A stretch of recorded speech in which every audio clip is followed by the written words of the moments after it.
I think when I moved to the Southwest, fire suppression was still important, but again, there was a larger influence of allowing fire to take its natural role. Prescribed fire for my time there was still a big influence, and we did quite a bit of it, but allowing naturally ignited fires in fire use in those days to take their time. And it was used quite successfully, and that was out throughout that whole area, from places like the Kaibab and the Coconino National Forest to the Gila to the Grand Canyon National Park and so on. There was a lot of places that did that. So that was kind of a development where we didn't really try to control fire like they do in the Southeast. We tried to work with fire a little bit differently, allow it to do its natural role, but kind of help guide it to some extent. So that was a different cultural perception that trained me and let me know a lot. When I went to the Rocky Mountains, it varied quite a bit, was my experience. And I think that some of that's due to the topography and due to some of the areas. So some places, the ranchers were in favor of prescribed fire. They really wanted that to help rejuvenate grass stands or knock back decadent brush so that they could continue on to do some of their grazing. But other places, they weren't okay with that because they saw it as impacting their resources. So for some of the logging operations and things like that.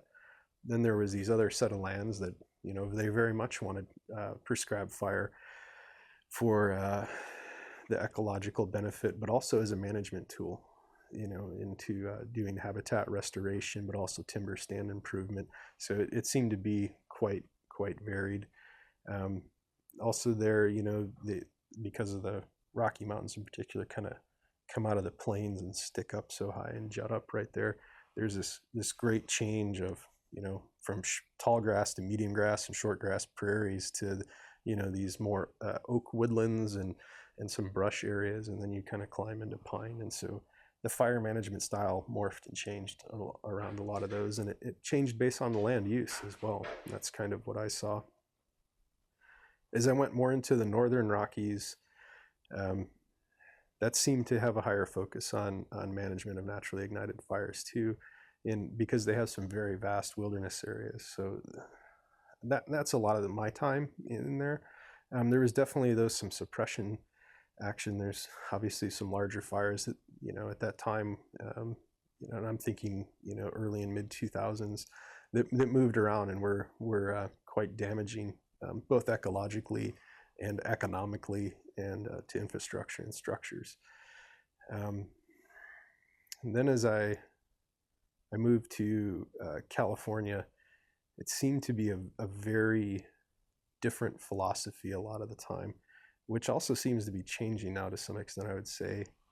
I think a lot of that has to do with densities of populations and missions of agencies and whose jurisdiction it is. California certainly sees a lot of fire, and where it is and when it happens is critically important.